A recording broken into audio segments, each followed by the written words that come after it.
नमस्कार दोस्तों, मैं आरपी मीना आपके अपने यूट्यूब चैनल जस्टिस तक में हार्दिक स्वागत और अभिनंदन करता हूं। मित्रों, चारों ओर एक ही चर्चा चल रही है, हाथरस कांड या सुशांत कुमार कांड। धारा 376 सीआरपीसी 354 वगैरह में 2013 में आमूल चूल परिवर्तन हुआ।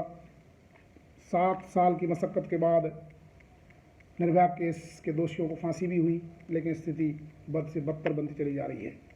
इसलिए एक भारत का नागरिक होने के नाते संविधान में कुछ रुचि एंड एडवोकेट रखने के कारण से मैं समस्त राष्ट्रवासियों का और समस्त संविधान निर्माताओं का, यहाँ तक कि अपनी संसद का, एमनेस्टी इंटरनेशनल, मानवाधिकार आयोग, राज्य मानवाधिकार आयोग, राष्ट्रीय मानवाधिकार आयोग, सभी का, इवन माननीय न्यायालयों का भी मैं हाथ जोड़ करके और निवेदन करना चाहूँगा कि हमारे जो फांसी का प्रावधान है, ऐसे जो विभत्स अपराध होते हैं उनमें उसको बंद कमरे में नहीं दी जानी चाहिए, उसको सरेआम लटका देना चाहिए। जब हम फांसी दे रहे हैं मित्रों, तो उसको फिर बंद कमरे में क्यों दें? इसलिए इसमें एक यदि कानून में संशोधन भी करना पड़े तो करना चाहिए। और समाज की जो सड़क है, जो चौराया है, जो गली है, वहाँ पर ऐसे अपराधियों को कोड़े की सजा मिलनी चाहिए, जम के। और उसके साथ साथ यदि फांसी का प्रावधान है, उसमें फांसी यदि दी गई है केस में, तो उसको सरेआम फांसी दी जानी चाहिए। तब जाकर के और इनमें जो अपराधी हैं उनमें एक भय, कानून का भय जो है वो व्याप्त होगा। अदरवाइज तो आए दिन लोग करते रहेंगे और भूलते चले जाएंगे। ये मेरा आह्वान है। इसको किसी प्रकार से किसी को भी अदरवाइज लेने की आवश्यकता नहीं है, क्योंकि ये उस पर गुजरती है जिसकी बेटी के साथ ऐसा होता है, या जिसकी बहन के साथ ऐसा होता है, या जिसकी माँ के साथ ऐसा होता है। पुलिस और बाकी लोग अपने अपने पल्ले झाड़ते चले जाते हैं और इस ऐसे मकसदों पर केवल राजनीति होती है। इसलिए राजनीति नहीं होनी चाहिए और जो अपराधी हैं उनके साथ में कड़ाई से पेश आना चाहिए। तभी ये सिस्टम जो है हमारा, तभी ये जो व्यवस्था है, लोकतांत्रिक जो प्रणाली है, उसकी हम रक्षा कर पाएंगे। अदरवाइज बहुत मुश्किल हो जाएगा मित्रों।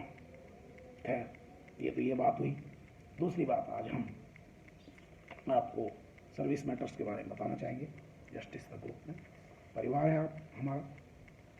तो मित्रों, कई बार क्या होता है, कर्मचारी और अधिकारियों के साथ एक चार्जशीट होती है, दूसरी चार्जशीट होती है, तीसरी चार्जशीट होती है, और इसके कारण से उसका जो केस होता है प्रमोशन का, बेसिकली वो एक सील्ड कवर प्रणाली होती है किसी भी विभाग के अंतर्गत। उस सील्ड कवर को उसको डाल दिया जाता है, और जब तक वो एक केस से बरी होता है तब तक उसको पाइपलाइन में से दूसरी चार्जशीट दे देते हैं। दूसरी से बरी होता है तो वो तीसरी चार्जशीट मिल जाती है, और वो बेचारा जो है ज़िंदगी भर प्रमोट हो ही नहीं पाता है। कल एक अधिकारी मेरे पास में ऐसे ही आए, ऐसा ही एक प्रकरण लेके आए। अच्छा, भगवान ने उसको मेरे पास भेज दिया, कम से कम जो है हमारी निःशुल्क सेवा का लाभ लेने के बहाने ही सही, लेकिन आए तो सही। तो मैं उनके केस को बहुत बखूबी हैंडल कर रहा हूँ, और उनका प्रमोशन अभी जल्दी ही हो जाएगा। इसमें मित्रों क्या है, सपोज करिए आपको एक चार्जशीट मिली, इन द मीन टाइम दूसरी मिल जाती है। यदि आप पहली चार्जशीट के कारण से आपका केस यदि सील्ड कवर में रखा हुआ है, सपोज करिए, और इन द मीन टाइम दूसरी मिल जाती है, तो रूल पोजीशन अब चेंज हो गई है। और अब क्या है कि यदि आप पहली में बरी हो जाते हैं तो उसके कारण से आपका जो सील्ड कवर है वो अफेक्ट नहीं होगा, क्योंकि आप पहली में बरी हो चुके हो। और दूसरी चार्जशीट जो मिली है वो आपके प्रमोशन में बाधक नहीं बनेगी, आपको आपका प्रमोशन दिया जाएगा। और उस चार्जशीट का जो सेकंड चार्जशीट आपकी आई है, उसका जो इफेक्ट होगा वो आपके नेक्स्ट प्रमोशन के ऊपर पड़ेगा।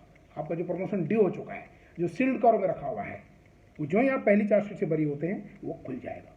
ये भले ही इन द मीन टाइम आपको दूसरी चार्जशीट मिल गई हो। ये पहले ऐसा था, लेकिन अभी हाल ही में सुप्रीम कोर्ट का एक जजमेंट आ गया है, दिल्ली जल बोर्ड वर्सेज मोहिंदर सिंह। ये 2000 का जजमेंट है, सुप्रीम कोर्ट, माननीय सुप्रीम कोर्ट का जजमेंट है। इसमें क्लियर कट कर दिया गया है कि the right to be considered by the departmental promotion committee is a fundamental right under article 16 of the constitution.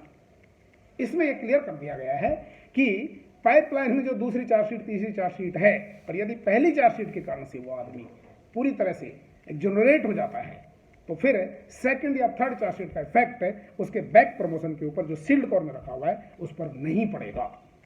और नेक्स्ट जो चार्जशीट्स होंगी उनका इफेक्ट जो होगा वो प्रमोशनल ग्रेड के ऊपर ही पड़ेगा। इसलिए मित्रों ये सर्कुलर है, सभी डिपार्टमेंटों में लागू हो चुका है। यदि किसी प्रकार का ऐसा आपका कोई केस फंसा हुआ है जिसमें आप पहले वाले में बरी हो चुके हैं तो, और आपका सपोज करिए अभी भी सील्ड कवर में रखा हुआ है और डिपार्टमेंट, आपका विभाग दूसरी चार्जशीटों का बहाना जो नॉर्मली करते हैं कि आपकी तो फिर पेंडिंग है इसलिए आपका प्रमोशन कैसे कर दें, ऐसा नहीं है। ऐसा कोई प्रकरण यदि आपके पास है, आपके इर्द गिर्द है या आप कहीं पर भी इफेक्ट हो रहे हैं तो हमारे पास लाइए और हमारी सेवाओं का आप निःशुल्क सेवाओं का आप फायदा उठाइए। निश्चित रूप से आपका हम प्रमोशन दिलाएंगे। और इसमें कानून है, कानून सम्मत बात है, विधि सम्मत बात है, इसमें कहीं कोई प्रॉब्लम होनी भी नहीं चाहिए और ना होगी। लेकिन विभाग इसको इम्प्लीमेंट नहीं कर रहे हैं अभी भी। मैं कई प्रकरण देख चुका हूँ, कल भी मेरे पास में एक प्रकरण आया इसी प्रकार का। आपका प्रमोशन जो ड्यू है वो आपको टाइम से मिलना चाहिए ताकि आपकी मानसिक, आपके परिवार की मानसिक स्थिति, आर्थिक स्थिति संबल बने, अच्छे रहें, आप खुश रहें, मानसिक रूप से आप दुरुस्त रहें और अपने कैरियर को भी आप बिल्डिंग करते रहें। यही मेरी आपसे उम्मीद है और ये मेरी दुआएं हैं। इस प्रकार का कोई भी यदि प्रकरण है मित्रों हमारे पास लाएं, हमारी निःशुल्क सेवाओं का फायदा उठाएं। इतना ही कह करके आज आपका संबोधन जो है आज का हम यहीं पर जो है इसको विराम देते हैं। और हम चाहेंगे कि हमारे चैनल को आप सब्सक्राइब करें, सब्सक्राइब करके और लोगों को जोड़ें, ताकि इससे हमारा एक ही मकसद है कि हम जो है समाज की जो पीड़ित लोग हैं, समाज के जो पीड़ित हमारे बंधु भाई बहन हैं, कर्मचारी हैं, अधिकारी हैं, इनको हमारी सेवाओं का लाभ मिल जाए तो हमें खुशी होगी। यही हमारा मकसद है, यही इस चैनल का मकसद है। तो have a nice day, Sapa खैर, शुभ दिन हो आपका बहुत अच्छा और आप अच्छे से रहें, आपको परिवार सब लोग खुश रहें, मंगल में रहें। और मैं समझता हूँ कि जो हमने ये जो विभत्स कांड हो रहे हैं इनके ऊपर जो हमने अभी आपको एक सुझाव दिया है उसको आप शायद आप पसंद करेंगे। यदि पसंद करते हैं तो आप इसको लाइक करें। लाइक करके यदि आपको लगता है कि हमने गलत कहा है कुछ तो आप उसे कमेंट बॉक्स में ज़रूर डालें, हमारे ईमेल पर डालें उसको, ताकि जो है हम उसको आगे बढ़ाएं और समाज के लोगों को उसका लाभ मिले। यही हमारी उम्मीद है। Have a nice day.